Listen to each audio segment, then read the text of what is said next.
e começar, Pedro, a falar do Bahia, né? Uma vitória importantíssima por todos os contextos, né? Assim, dá uma embalada, vitória boa, goleada e uma coisa que eu pontuei lá no início, assim, num momento que os adversários diretos ali da briga ali por baixo venceram jogos importantes. Jogos que também dão uma carga de moral para os dois. Estou citando aqui Vasco e Santos, né?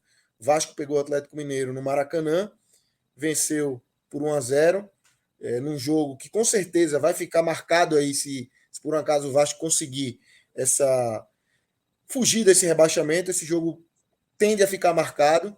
E o Santos também vence o Grêmio em casa com a Vila lotada, com o abraço da torcida. Então, em mais um jogo também importante para o Santos. E o Bahia tinha que fazer a sua parte e fez muito bem, né, Pedro? É isso, Lucas. Boa noite, Arthur, boa noite a todo mundo que tá ligado.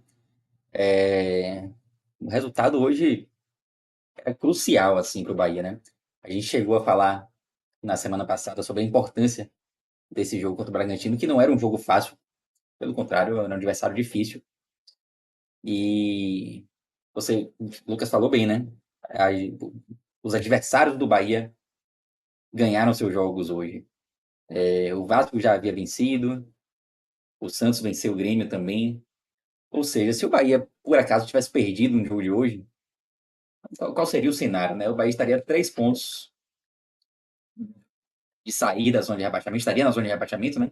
E a 3 pontos do primeiro time fora, que seria o Santos. E estaria já com o Vasco ali na cola. E o Bahia iria para um jogo contra o líder do campeonato, o Bragantino, fora de casa. Com todo esse cenário de zona de Botafogo, né? rebaixamento. Exato. Botafogo. Então, isso. Então, era um jogo assim fundamental para o Bahia.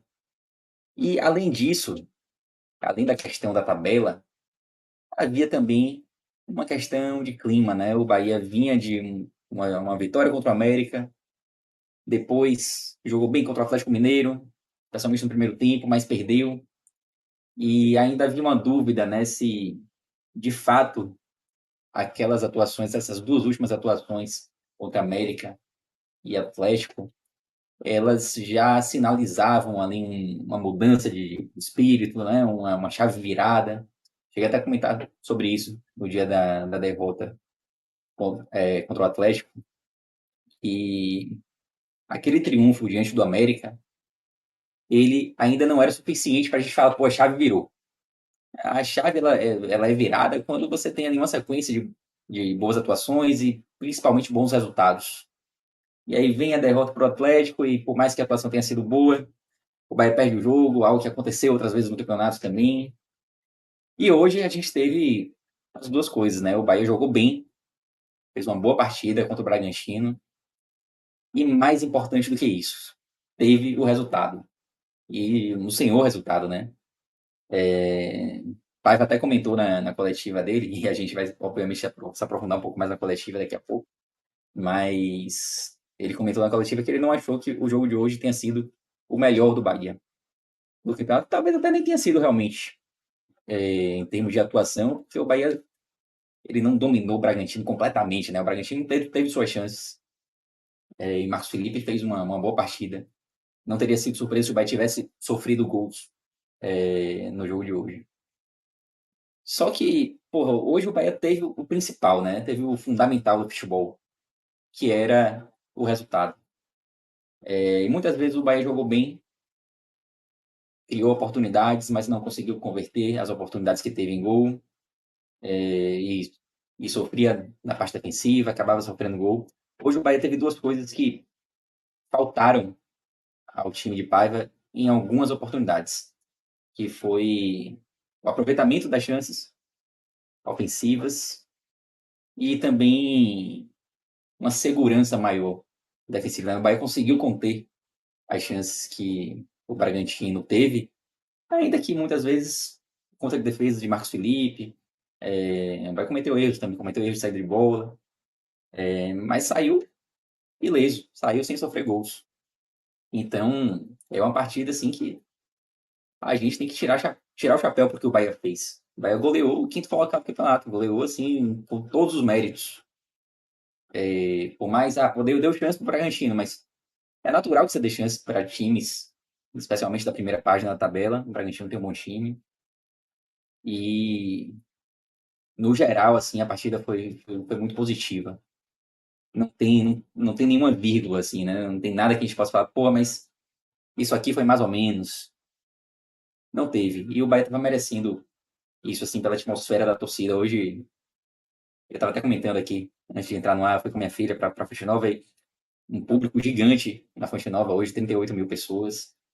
É o décimo primeiro jogo seguido que o Bahia coloca mais de 30 mil pessoas na Fonte Nova. Então, a torcida do Bahia vinha merecendo também uma atuação como essa, que fosse acompanhada também de um bom resultado. E hoje eu queria aplaudir o Bahia muito por conta do resultado, assim, sabe? Tipo, de fato, a gente encontra atuações ok do Bahia, boas atuações até, mas faltava resultado. E hoje o resultado veio e foi um resultado, assim, fundamental, especialmente em termos de tabela. E eu espero que agora a gente possa falar de uma chave virada. Foi bem precavido assim nos últimos jogos para falar, pô, a chave virou, mas eu acho que com três exibições seguidas em que a gente consegue tirar coisas boas, ainda que o jogo do Atlético Mineiro tenha sido uma derrota, né? Mas a gente conseguia ver coisas boas naquele jogo, um resultado fora de casa, o Mineirão cheio. E aí, quando você tem essa sequência e começa a ter também resultados, com 2 triunfos nos últimos 3 jogos, já dá para a gente falar que a chave virou. É claro que a chave vira não quer dizer que o Bahia vai começar a ganhar tudo agora. Mas a gente já vê um cenário diferente do que a gente via até algumas rodadas atrás. Num momento fundamental, que, como o Lucas falou, os adversários da parte de baixo estão ganhando, a gente tinha um campeonato ali onde a parte de baixo pontuava muito pouco, e a gente vai ver isso no dashboard, no raio-x, que não vai ser hoje, né? O raio-x da Série A vai ser amanhã, mas a gente vai ver que os times de baixo já começam a pontuar mais. E aquele cenário que a gente tinha de uma pontuação baixa na parte de baixo, ele já começa a mudar, uma vez que essas equipes estão ganhando, né? E comentei outro dia também sobre a questão dos reforços. Eu acho que os reforços já deram outra cara ao Bahia. É completamente diferente você ver um time com 2 laterais, como Gilberto e Cândido, do que você tinha com os laterais que o Bahia tinha no momento, né? Com o Cicinho e a esquerda ali com Rian, Matheus Bahia, Chaves. Então, a diferença técnica é óbvio que quando você contrata jogadores para as posições onde o Bahia tinha carência, o resultado ele aparece. Bahia, e eu acho que essa mudança se deve muito a isso, né? As peças que chegaram. Claro que o Bahia ainda tem carências, né? A questão do ataque, a gente bateu muito aqui, bati muito, especialmente depois do jogo contra o Atlético, na questão da falta de um centroavante. Mas é inegável que as peças que chegaram já deram uma outra cara para esse time do Bahia. E agora é esperar que a chave realmente tenha virado de vez. É claro que o jogo é muito difícil contra o Botafogo, mas o Bahia pode fazer uma boa partida. É difícil. O Botafogo perdeu de ninguém, não empatou com ninguém em casa, né? É um jogo bem difícil. Mas talvez a atuação contra o Botafogo dê sinais de que realmente a chave virou e a gente possa mais uma vez confirmar essa impressão que a gente está tendo hoje. Mas no geral, a partida, até dá para dizer até que a partida foi relativamente tranquila, porque o gol saiu cedo, né? Claro que o Bragantino teve chances, o Bragantino criou oportunidades ainda no primeiro tempo, quando o jogo estava 1-0 para o Bahia, mas o Bahia teve também gol anulado, quando a partida estava 2-0. E foi um impedimento, assim, eu estava até vendo aqui os melhores momentos agora, foi um impedimento até bem milimétrico, assim, né? Não é duvidoso, tipo, de fato estava impedido, mas foi por pouco, e aquele gol não seria validado. E aí já virou segundo tempo com 2-0, um jogo um pouco mais tranquilo, por mais que o Bragantino ainda agredisse também. O Bragantino não foi uma equipe morta no jogo, teve suas chances. E no segundo tempo o Bahia acabou conseguindo aproveitar as oportunidades que teve e saiu da Fonte Nova com uma goleada, que é algo raro de acontecer, né? Na Série A é muito difícil você conseguir aplicar goleadas. Essa é apenas a 17ª vez, se eu não me engano, 18ª vez que o Bahia aplica 4 ou mais gols assim, de diferença em uma Série A de brasileiro. Então não é o que a gente vê todo dia, porque obviamente o nível é muito alto. Então, assim, eu acho que hoje o torcedor do Bahia pôde sair da Fonte Nova convicto, assim, de que a fase é melhor. A fase é melhor do que o que a gente tinha. O cenário é melhor do que o que a gente tinha até alguns dias atrás. E que esse cenário bom possa trazer um pouco de paz também para o ambiente, porque é um ambiente de muita contestação extremamente válida, diga-se de passagem, em relação ao trabalho de Renato Paiva. E quem sabe agora a gente possa ter um ambiente mais tranquilo. Perfeito. Arthur, queria te trazer aqui para esse debate, falar dessa questão aí que Pedro trouxe, né, da virada de chave e dessa sequência, né? A gente cobrava muito isso do Bahia durante todo o ano, né? A gente tá aqui no dia 20 de agosto e era um Bahia que não destravava, um Bahia que não conseguia ter uma sequência de jogos positivos, também de resultados não. Então, agora parece que aquilo que a gente falava desde o início, e no início com muita paciência até, né? Assim, todo mundo sabia que era a mudança de um projeto, não só a mudança de um time, a mudança de um projeto como todo num clube. Então, eu acho que a paciência foi maior com esse Bahia por conta dessa mudança, mas chegou um momento ali que a cobrança passou a ser mais efusiva, porque de fato houve um investimento e faltava resultado, faltava que isso se transformasse em resultados positivos. Mas agora parece que isso começa a aparecer, né? O Bahia começa a dar sinais de um bom futebol, de um futebol mais organizado e, aliado a isso, começa a ter resultados, né? Então é um momento importante para esse Bahia, para esse Bahia e para esse trabalho de Paiva, né? Exatamente, Lucas. Boa noite, Lucas, Pedro, todo mundo que tá assistindo, e é exatamente isso, né? Até vocês já trouxeram um ponto ali de quanto era importante essa partida pro Bahia, e aí eu vou adicionar aqui que além dos resultados dos adversários, a gente até tinha comentado da importância devido à proximidade que o Bahia tem de enfrentar uma sequência de decisões com adversários diretos, né? O Bahia vai pegar o Botafogo na próxima rodada, depois ele começa uma sequência que eu acho que começa com o Vasco e depois tem Vasco, Santos, um pouquinho depois ali tem o Goiás, tem o Coritiba, então assim, é uma sequência bem importante para o Bahia e que pode ser um momento ali dele realmente se livrar dessa situação e até talvez pensar num campeonato um pouco mais tranquilo, ali numa parte brigando ali talvez pela primeira página, ou então nas primeiras posições da segunda, enfim. E aí era muito importante o Bahia não chegar nesse momento com uma pressão muito grande por não estar conseguindo resultados ou por não estar conseguindo ter um desempenho, né? E o Bahia hoje, eu acho que ele conseguiu aliar as duas coisas, né? Foi Pedro falou muito da questão do resultado, e o resultado realmente ele é muito importante, mas eu diria que o desempenho também foi muito bom, e eu acho que chama atenção porque o Bahia, eu me lembro no último programa que eu participei aqui sobre quando o Bahia pegou o América, o Bahia jogou muito bem aquele jogo contra o América, mas tinha muitos atenuantes que poderiam ser utilizados ali, porque, pô, tava pegando lanterna do campeonato, era um jogo muito mais acessível, também foi uma atuação onde, querendo ou não, Cauli individualmente resolveu o jogo, né? Depois que o Bahia teve aquele vacilo e leva o empate, Cauli faz uma jogada individual e ele marca o gol dali do 2-1, que depois abre um pouco mais o cenário para o Bahia.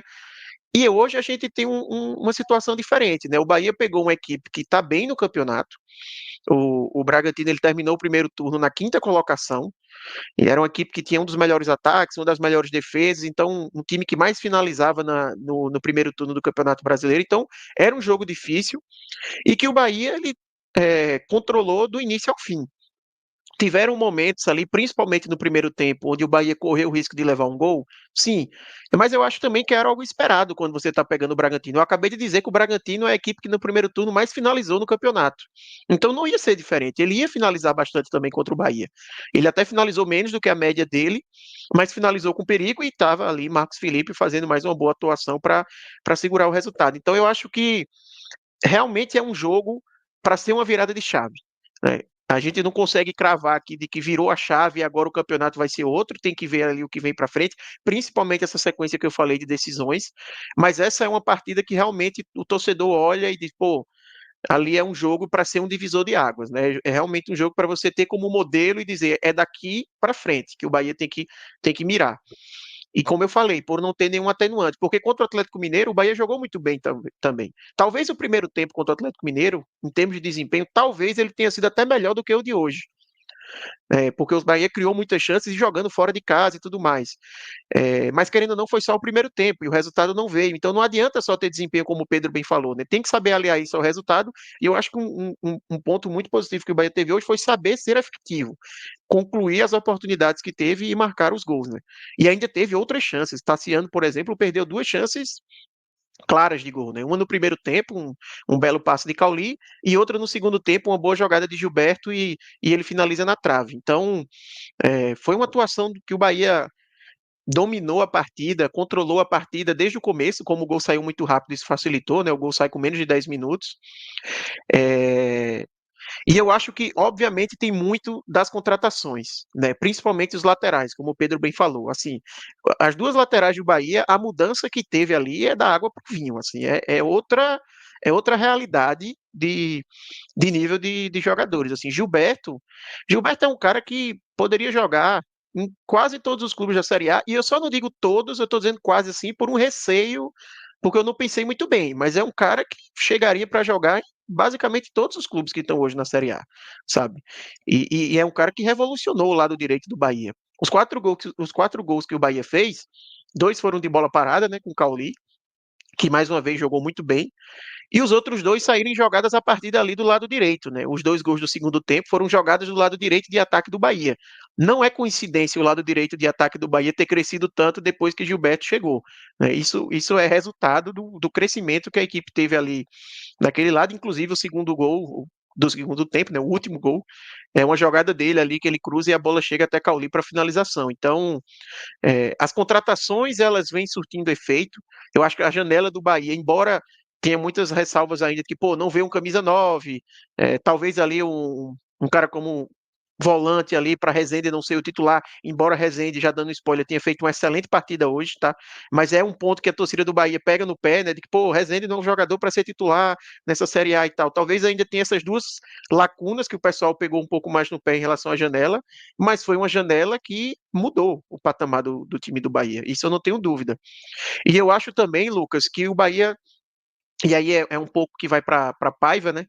Vem conseguindo aproveitar esses meios de semana vazios, sem jogos, para ir formando melhor o time, né? Obviamente que a qualidade técnica facilita bastante, né, nesse trabalho, mas hoje foi um jogo que eu vi o Bahia ter a força do conjunto, né? Não só as individualidades, mas também ter um time mais encorpado, mais entrosado, sabendo jogar ali. O Bragantino, por mais que tenha tido algumas chances, não chegou com tanto perigo, assim, com tantas chances de perigo iminente de gol, sabe? O Bahia soube se postar bem dentro de campo. Então, realmente é um momento muito positivo e que, repito, chegou na hora certa, né? O Bahia tem um jogo agora bem complicado contra o Botafogo, fora de casa. Mas assim, eu acho que o torcedor olha, por mais que seja, o Pedro bem falou, o Botafogo nem empatou dentro de casa nesse campeonato. Mas eu não acho que o torcedor do Bahia vai para esse jogo e é descartado, não adianta nem assistir, sabe? Até pelo que a equipe vem mostrando, o torcedor tem todo o direito de acreditar que o Bahia pode ir lá e somar um pontinho, sabe? Então, e além disso, depois vem as decisões. Então, o Bahia está realmente crescendo no campeonato, no momento certo, e dando segurança, porque não são resultados que estão vindo na sorte, ou sai um gol ali, embora seria importante da mesma forma os 3 pontos, mas eu acho que o desempenho ele vem também credenciando o torcedor a acreditar que pode ser uma virada de chave dentro dessa temporada. E esse sentimento dentro da torcida é importante, né, Pedro? Assim, você citou que são 11 jogos, né, que o Bahia seguidos, que o Bahia bota mais de 30 mil. Isso já é, por si só, já é uma demonstração de que a torcida tá fechada e vai. O time não estava correspondendo, a torcida disse, não, vamos fechar, vamos carregar. Então, assim, essa sinergia, a torcida já estava fechada. E agora, vendo esses resultados vindo, o futebol sendo bem apresentado, é importante para esse momento também, nessa parceria. Faço até ressalvas aí se estava fechada, tá? Porque o clima da partida em alguns jogos, claro que você tinha o estádio lotado, você tinha o apoio ali nos minutos iniciais, mas a gente teve alguns jogos com muita pressão, assim, contra a Estava Paiva, fechada no né? sentido de vamos lá e se der certo, vamos Tava indo realmente mais sempre. cobrar, né? Mas a gente teve, assim, jogos em que você via que era um ambiente ali próximo de explodir. E eu tinha um receio que isso acontecesse. Em determinado momento, o Bahia teve, assim, alguns momentos realmente tensos nessa temporada. Mas, de fato, nunca faltou apoio da torcida. A torcida do Bahia tá dando um show, assim, nessa temporada. Desde o primeiro jogo lá contra o Juazeirense e Pituaçu. O estádio estava completamente lotado para uma estreia de Campeonato Baiano. O único público mais baixo que o Bahia teve na temporada até aqui foi no jogo que o Bahia já estava eliminado da Copa do Nordeste contra o CRB. E que foi até, tipo, se você comparar com outros jogos em que o time já está eliminado, foi até um público aceitável. Mas o que a torcida do Bahia vem fazendo é extraordinário e a torcida merecia um resultado como esse, né? Você pegar um time que está lá em cima no campeonato e vencer bem, vencer por goleada 4-0, era algo que realmente estava faltando. E eu acho que daqui para frente a gente vai ter até um crescimento ainda maior de público nos jogos do Bahia aqui na Fonte Nova. A atmosfera hoje foi perfeita, assim, para o time. Claro que quando você tem os gols saindo cedo, é óbvio que isso facilita também, né? Você tem uma atmosfera ainda melhor no estádio, mas eu não tenho dúvida nenhuma, assim, que uma coisa que o clube não pode se queixar é da torcida. Sempre foi assim, né? A torcida do Bahia é sensacional, assim, sempre foi. E nessa temporada está sendo mais ainda, em termos de presença de público. A torcida do Bahia merece demais esse resultado hoje. É isso. E aí, Pedro, a gente teve um episódio. Vamos trazer aqui Pedro Alves. Tá pegando o vídeo aqui para a gente colocar, mas enquanto ele não dá o ok, a gente pode ir falando, né, do que aconteceu na coletiva. Acho que já tá ok. Então vamos soltar o vídeo logo e a gente comenta na sequência, né? A coletiva de Paiva, uma discussão bem acalorada aí, coisa bem rara de se ver. Então solta aí, Pedro, para a gente ver a resposta, a pergunta e a resposta de Paiva. Boa noite, Paiva. Um jogo onde sua equipe cumpriu tudo que você planejou, tudo aquilo que você treinou. O que é que você pode falar desse jogo em que a equipe se mostrou regular do início ao fim em todos os seus departamentos? Pensei que se ia pôr em pé e apontar-me o dedo. Pensei que ia fazer isso. Professor, pensei que ia pôr em cada pé. Coisa, não, você gosta de me insultar. Não, eu só posso fala lá perguntar então. sobre a coletiva, sobre o jogo. Eu estou na coletiva, só posso perguntar sobre o jogo. Certo. Então eu vou responder. Eu Pronto. Pensei que você ia pôr-se em pé e apontar o dedo e chamar-me cobarde e mal criado como fez. Mas você faz isso longe. Você faz isso longe. Assim. Aqui não faz. Naquele então dia você foi. Então eu vou-lhe dizer, mal criado, ninguém me achou, só você. Porque eu não insultei ninguém, não faltei respeito a ninguém. Segunda, cobarde. Se eu fosse cobarde já me tinha ido embora.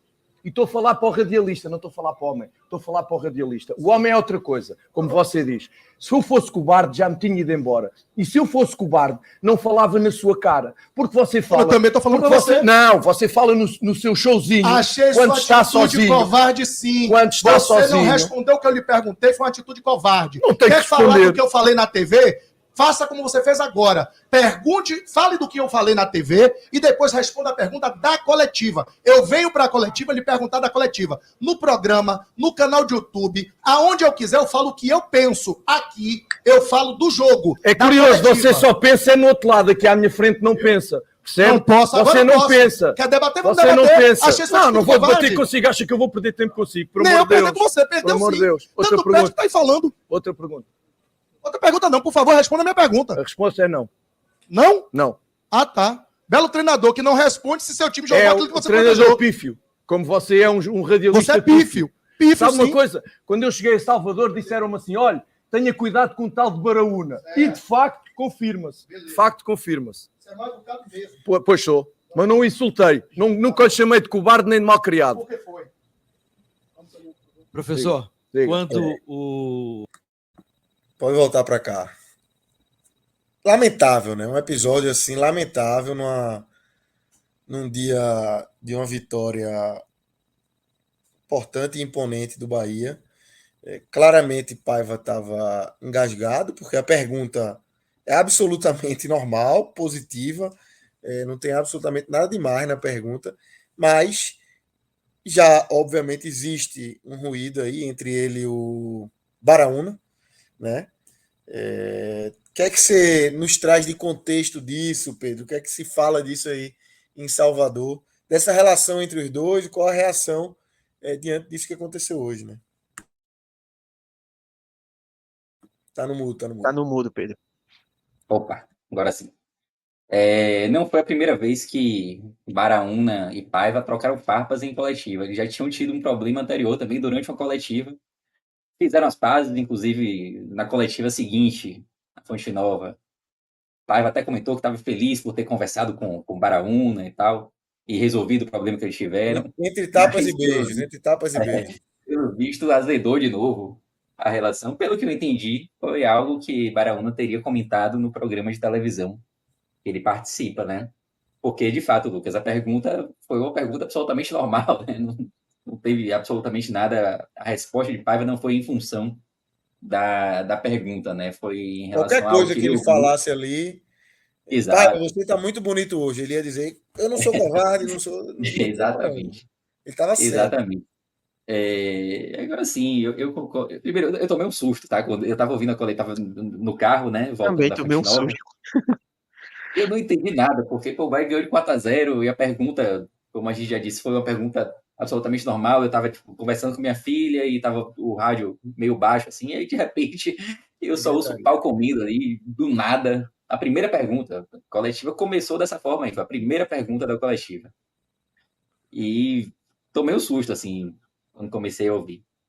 Assim, sobre o episódio em si, né? É claro que especialmente no futebol, né? Eu acho que a crítica no futebol, ela, ela segue ali uma linha tênue às vezes, né? Há uma linha tênue entre a crítica e a ofensa, né? Muitas vezes a gente numa crítica por algo que a gente viu em campo, a gente acaba podendo ofender alguém mesmo sem querer. Não tô nem dizendo que foi o caso de Baraúna, tá? Eu nem vi o que ele falou. Mas eu também acho legítimo que Paiva tenha se irritado com a crítica e tenha levado isso para o lado pessoal, tenha se sentido ofendido pessoalmente. Isso pode acontecer mesmo sem querer. Eu aqui, tipo, no podcast, por exemplo, eu ainda estou meio que me acostumando, não sou jornalista, né? Sou um torcedor e estou aqui comentando, e eu tento tomar cuidado com isso às vezes, né? Outro dia eu estava falando de Cicinho, e eu comentei algo que depois eu até me arrependi, ninguém comentou como teria sido ruim e tal. Mas eu achei que eu poderia ter falado de uma outra forma. Porque talvez se eu fosse sim, eu não tivesse gostado da forma como eu falei. E eu me cobro isso. Eu tento tomar cuidado para acabar não em uma crítica relacionada ao futebol, você acabar ofendendo a pessoa, né? Porque no futebol a impressão que eu tenho é que muitas vezes a gente esquece que são pessoas. A gente perde um pouco Isso. a questão da pessoalidade, mesmo sem Pode querer. bater o tempo todo, né? É complicado. Exato. Eu repito, não estou dizendo que foi o caso de Bará. Não sei nem o que ele falou. E o contexto da fala diz muito, né? Às vezes o cara entende como ofensa, mas o contexto era completamente Isso. diferente. É isso que eu ia trazer. E ainda tem um outro componente, Pedro, que eu acho assim. Talvez a gente está muito acostumado aqui a falar covarde. Foi covarde, o cara foi covarde. Em Exato. Portugal, Sim. o peso disso pode ser diferente. A gente é a mesma língua, as palavras são basicamente as mesmas, mas aqui dentro do Brasil tem isso. Eu vou até ter um episódio comigo, quando eu cobri o esporte em 2016, com Oswaldo de Oliveira. Teve alguma coisa no clube e tal, uma discussão, e a gente fez uma matéria, eu trabalhava na Globo na época, e o título da matéria era um título normal, mas na Globo tem aquelas palavras, né? Que você bota só a palavra para o título lá de fora. E o título grande era treta. Foi uma treta, tinha tido uma treta entre ele e alguém. Só que aí ele foi para a coletiva e foi espumando. Porque no Rio de Janeiro, treta é uma coisa mais pejorativa. Então ele ficou puto com o fato de treta. Só que a gente usa o treta mais nisso. Teve uma briga, teve uma discussão. E ele ficou puto. Então isso acontece dentro do Brasil. Avalie do Brasil para Portugal. Talvez, não sei se é o caso também, covarde seja uma coisa muito mais pesada para Renato Paiva. Então tem isso também, tem essa questão da interpretação das palavras, né? É muito complicado, é difícil. É difícil. Assim, é isso. Eu aceito que ele tenha ficado chateado. Se ofende, enfim, coisas das mais variadas possíveis. Às vezes, por nada, o cara se ofende e tá no direito dele de se ofender. Agora, eu não gosto muito, como torcedor, assim, treinador tentar resolver isso na coletiva, assim, sabe? Isso, exatamente. E eu acho que ele poderia, já que ele se sentiu ofendido, ele poderia ter resolvido isso de outras formas, pegando uma conversa fora da coletiva, ou até se ele tivesse muito puto, vai pra justiça, resolver na justiça. Seria legítimo também da parte dele, mas eu acho que não foi o momento, assim, sabe? Tipo, eu acho que ele acabou se excedendo ali na coletiva e poderia ter escolhido resolver isso de outra forma, né? Mas, enfim, é lamentável. Eu não gosto de quando isso acontece É, em coletivo. Tem gente que se amarra, né? Tem gente que gosta de ver o bicho pegando. é. E eu acho que eles poderiam, que no caso, Paiva poderia ter resolvido de outra forma. Tem Tem um um superchat superchat aí, né, aqui, galera, ó. tá falando aí Tem um sobre o tema. superchat aqui de Alexandre, né? Barão chamou Paiva de covarde no programa de TV. Ele é recorrente nesse tipo de ofensa. Já fiz isso com vários técnicos e dirigentes. Não tem contexto certo. Ele ofendeu o Paiva pessoalmente e não foi mal entendido. É, veja. Pode ter sido, Alexandre. Eu realmente não vi. E eu concordo com o Lucas, assim, que às vezes o contexto ele pode mudar muito, assim, tipo, eu acho que em alguns contextos o covarde ele pode ser mais leve, ou Exatamente. Chamar o treinador dependendo de do que foi covarde é dito, né? recorrente, pô. O cara é covarde, o cara foi covarde, é Um covardou. jogador pode ser covarde em um lance. E, Claro, pô. enfim. Claro. Eu vi uma Mas, galera comentando defendendo aqui no não, tá? chat é que Tipo, o covarde dele não foi em relação ao campo, mas porque Paiva se negou a responder uma pergunta numa coletiva passada. Aí o Baraúna disse que Paiva era covarde porque não quis responder a pergunta.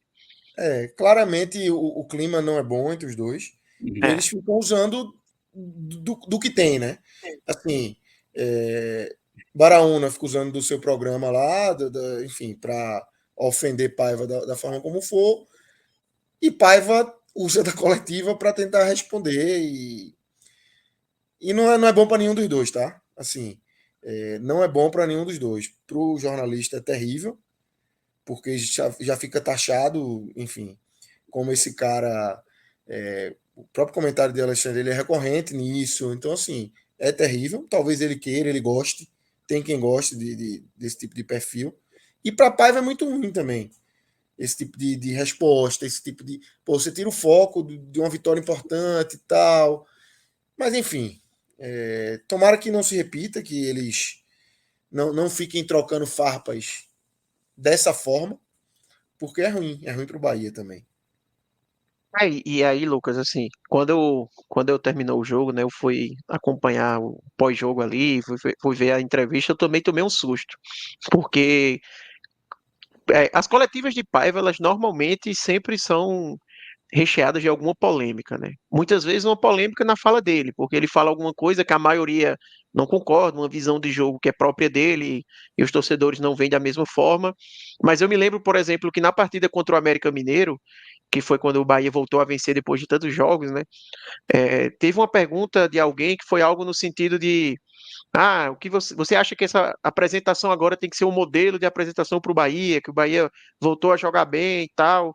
E aí ele disse que não, que o Bahia já estava jogando bem há muito tempo, que esse jogo não teve nada de novidade, sabe? Então, assim, as coletivas dele, ele já tem uma relação, ao que me parece, com a imprensa, um tanto quanto difícil em termos de discordância de ideias. Agora, chegar nesse nível, eu só vi essa vez, né? Então, eu acho que realmente há algo a mais aí, né? Porque, como eu disse, das outras vezes você percebe uma troca de, não vou dizer nem farpas, é uma discordância, porque ele vê o jogo de uma forma, o repórter, a torcida, etc., está vendo de outra. E aí é do jogo, faz parte. Ninguém é obrigado a concordar em relação à forma que analisa a partida.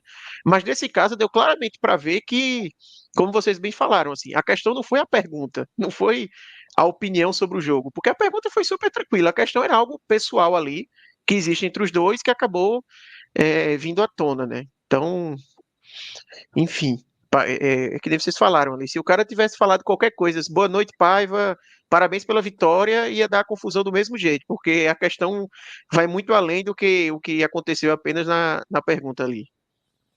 E tem uma coisa, ou complementar, assim, algo que me chamou a atenção da fala de Paiva, que eu concordo com ele, tá? Ele fala que ele nunca foi mal educado com ninguém. E assim, Paiva é um cara, as coletivas realmente são sempre polêmicas e tal. Ele às vezes fala umas besteiras assim absurdas.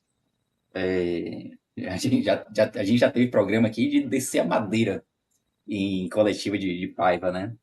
Por questões relacionadas ao futebol. Mas eu sempre achei ele um cara que, embora muitas vezes com um tom arrogante, ele sempre foi um cara respeitoso, assim. Sempre me Sim. passou essa impressão. Estando de longe, tá? Eu não acompanho o pai assim em loco, né? Eu não faço cobertura de nada, enfim. Mas ele sempre me pareceu ser um cara respeitoso com as pessoas, assim. E isso, de fato, eu concordo com ele. Falou que Barão teria dito que ele era mal educado, assim. Eu acho que muitas vezes a arrogância, a forma dele falar meio arrogante, tem essa sensação de um cara desrespeitoso. Mas eu não tenho, não é essa impressão que ele me passa, assim, sabe? É, E bom ponto, Pedro, porque eu vi que o pessoal comentou aqui, o Vitor, por exemplo, falando que ele responde, que tem uma questão cultural, né, de Portugal, que o pessoal é mais direto, e eu concordo, assim, é isso, Paiva 100%. realmente ele é um cara mais direto, e ele é muito firme nas convicções dele, então acaba tendo essas discordâncias, quase toda coletiva tem, mas é completamente do jogo, e ele realmente, eu nunca percebi ele saindo, ou atacando alguém, ou desrespeitando. Assim, ele fala de uma forma mais direta, de forma pode ser considerada ríspida ali, mas ele está defendendo o que ele vê e o pessoal não concorda. É do jogo, né? Faz parte. Não foi E isso que eu quis português é dizer mesmo. isso, né? Português é É, direto mesmo, é um povo direto, é um povo que não tem arrodeio, não. É direto e a resposta é essa, não tem mais, não tem porém, acabou-se. Então é isso. Abel no Palmeiras tem alguns problemas também. Acho que Jorge Jesus tinha também, citando os dois Eu que acho, eu estão. acho que no caso de Abel até tem umas coisas assim que eu já não Tem, acho ele tão respeitoso assim como eu isso, acho de Paiva, assim, sabe? Às vezes eu acho isso. que ele passa pelo limite. Passa do limite, Mas passa de do fato limite. tem uma questão Mas cultural, também realmente. tem uma coisa cultural Sem dúvida, sem na dúvida. base. E aí Abel passa disso, vai além disso. Mas você vê que na base tem isso também. É normal. Os outros, eu não, enfim, Antônio Oliveira, esses outros não dá para a gente citar. Citando Abel e Jorge Jesus, são os que a gente acaba acompanhando mais, porque é o que a mídia está mais focada, e os nossos, né? Que no caso aqui é Renato Paiva. Mas é isso, tomara que isso se resolva, que Paiva não deixe isso tirar o foco. A gente está aqui falando há quase 20 minutos de uma coisa que a gente podia estar falando mais da vitória do Bahia, né? Mais da qualidade que o Bahia mostrou hoje. E vamos voltar para isso, tá? Vamos voltar agora, Pedro. Vamos trazer aqui os destaques positivos desse triunfo do Bahia hoje, desse 4-0. Quem você destaca? Só relembrando, não precisa destacar três apenas. Num jogo como esse, é óbvio que a gente tem espaço para mais análises positivas e muito mais do que negativas, obviamente, Pedro. Eu vou citar só 3 mesmo. Até porque quando você vai com uma filha pequena para o estádio, você não consegue assim prestar aquela atenção que necessita, né? Esse Mas eu deu. sei bem. E consegui acompanhar boa parte do dia. Assim, eu acho que mesmo quem foi com filha pequena, como eu fui, viu que o Cauli fez uma partidaça, né? Cauli, Cauli é um cara que ele chegou sob muita desconfiança no Bahia, por ser um cara que nunca tinha passado pela Série A, vinha de um futebol secundário, né? E é óbvio que isso gera desconfiança. Ainda mais no momento que a gente achava que o Bahia tinha que contratar jogadores já rodados de Série A e tal. Mas, pô, velho, eu acho que dá para dizer que talvez seja a melhor contratação do Bahia nessa temporada e o jogador mais importante. Eu boto talvez porque tem outras peças também que se destacam. O próprio Biel, quando antes de se machucar, vinha se destacando muito. Acevedo também, que perdeu espaço, mas já fez partidas assim absurdas pelo Bahia. Agora, Cauli, ele é um cara importantíssimo hoje em dia para o time do Bahia. E os 4 gols passam por ele, né? Os 4 gols passam por ele de alguma forma, não necessariamente com assistências diretas, mas com participação na jogada. Então, para mim, é o melhor em campo hoje. Arthur falou de Rezende também, eu gostei da partida de Rezende também, acho que é um cara que, de fato, às vezes é questionado, nem tanto pelas apresentações, né? Mas a gente fala que talvez fosse uma posição assim que poderia ter uma opção melhor. Não que Rezende jogue mal, não é isso, mas questiona-se muito um cara para aquela posição ali. E eu acho que ele hoje fez uma grande partida também. E vou fechar com o Gilberto. Gilberto tem sido também um cara importantíssimo. O Arthur falou super bem aí de Gilberto já.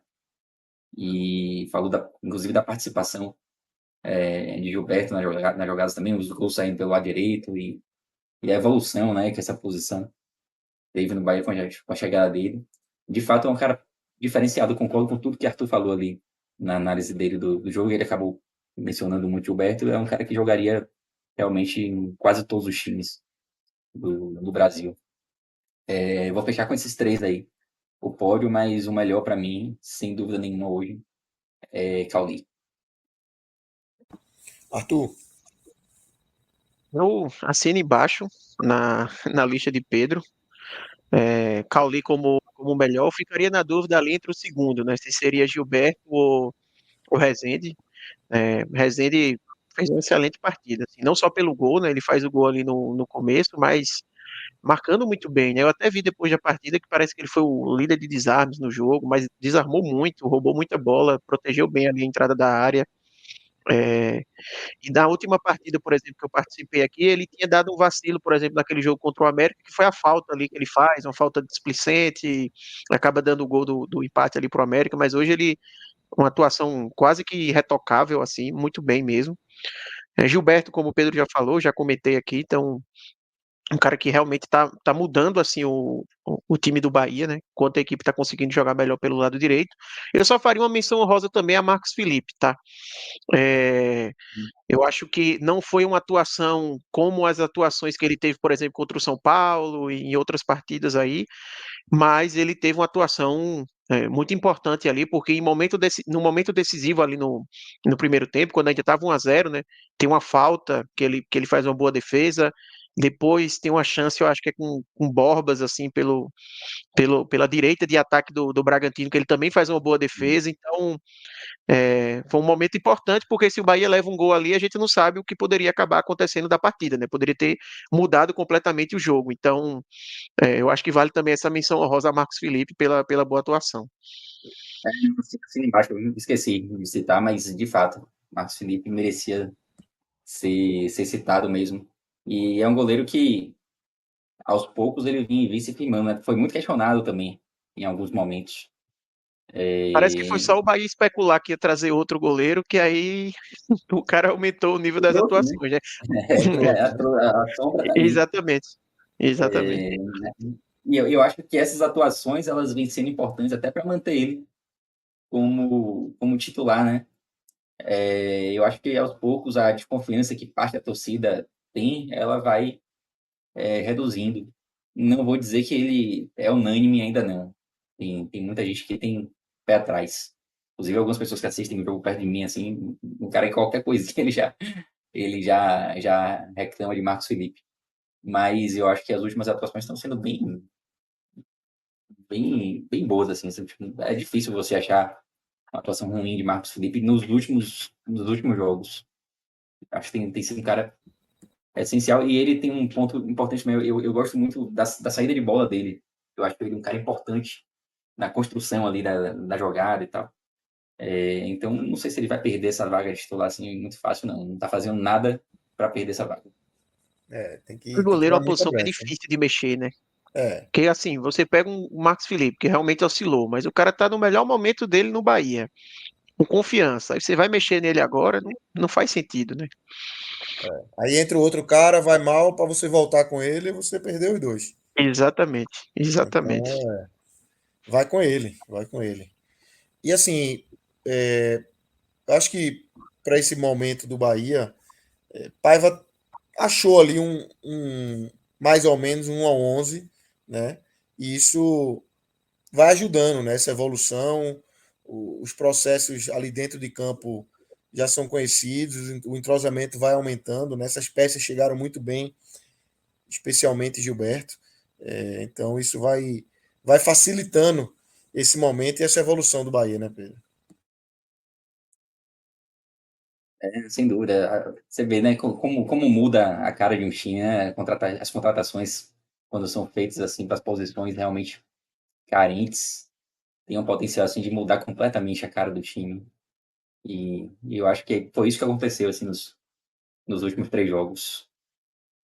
A posição do 9 ali, né? Hoje Paiva entrou com o Mingote, né?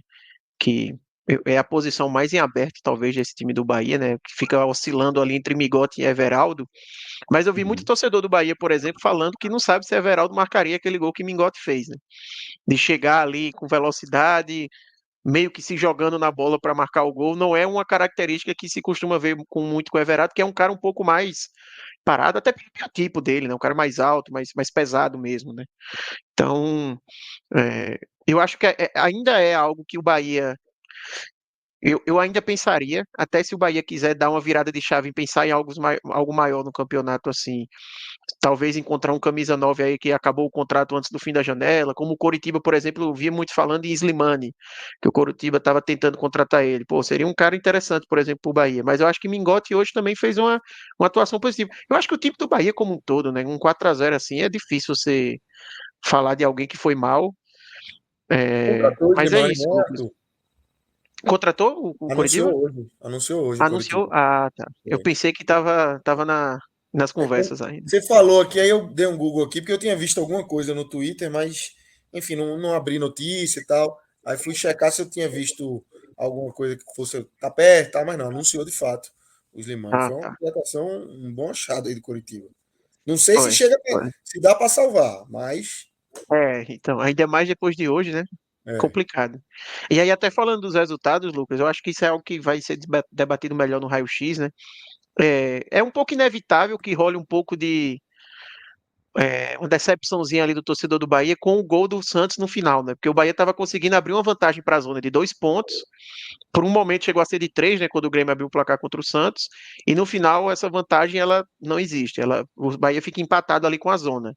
Mas tem um outro lado da moeda que o torcedor do Bahia tem que ver também, é que esse resultado colocou, por exemplo, um Cruzeiro Internacional totalmente na briga. Né? O Bahia ficou agora com a diferença de 3 pontos para o Inter. E o Inter há 8 partidas não vence na Série A.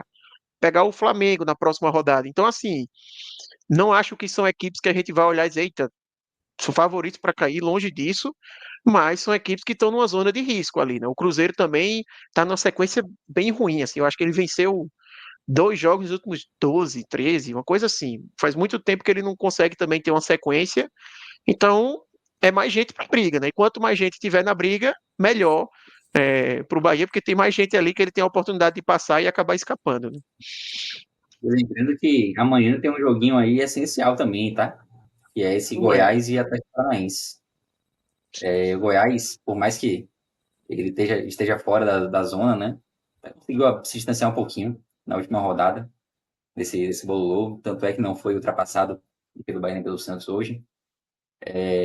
Mas é um time que o Bahia precisa que o Goiás permaneça ali próximo, assim, sabe? Porque, claro, como o Arthur falou, alguns times ali se aproximaram um pouco mais da briga contra o rebaixamento, especialmente Cruzeiro e Inter, mas eu ainda acho a briga bem localizada ali, e é importante você ter times como o Goiás, que eu não acho que seja assim, um elenco brilhante, eu acho que é um time realmente de zona de rebaixamento mesmo, e é importante que ele não se distancie, continue no bolo ali, continue ameaçado, para que em algum momento, se o Bahia passar, possa ter uma folga maior em relação à quantidade de times ali, né? O Bahia precisa estar à frente de mais do que 4 times para ter algum conforto no campeonato. É isso. E o Goiás, com certeza, é um desses alvos aí que o Bahia tem que ter. É aquele time que não dá para confiar, né? Não dá para confiar 100%. Tá ali, tá com 22. Mas quem aposta, por exemplo, não, vai ganhar do Atlético Paranaense amanhã, é impossível. Você fazer essa aposta cravada, pode ser que ganhe, porque o Goiás gosta desse negócio assim. Do nada, E ganhou, vem ninguém vê. de vitória fora de casa, né? Duas vitórias seguidas o Goiás tem. E aí dá aquele medo, né? De acontecer o que aconteceu, por exemplo, com o Cuiabá. O Cuiabá saiu da briga. E era um time que a gente precisava ter ali na próxima zona de rebaixamento, né? Por mais que o Cuiabá tenha perdido 2 agora, mas tá lá em cima, né? É difícil você acreditar que o Cuiabá volte a brigar contra o rebaixamento. Tá em Então, para que nono, não perdeu aconteça o ponto. mesmo que aconteceu com o Cuiabá, é preciso que o Goiás também pare um pouco, freie um pouco essa reação que vem tendo. Portanto, Exatamente. todo mundo assistir amanhã, né? Porque se deixar escondidinho, é o Se Goiás ninguém, apronta, se né? ninguém assistir, é a vitória do Goiás. Então, alô, É torcida do verdade. Bahia, que está aqui ligada na nossa live, e escutando nosso podcast aí durante essa segunda-feira. Todo mundo, 8 da noite. É 8 da noite? Goiás e Acho Atlético que é. Paranaense. É, 8 da noite. 8 da noite, Isso. Goiás e Atlético Paranaense. Liguem A a Serrinha. TV e acompanhem. Só assistam, só precisa assistir. Não pode deixar no escuro ali sem ninguém ver. Que aí o Goiás vai lá e apronta.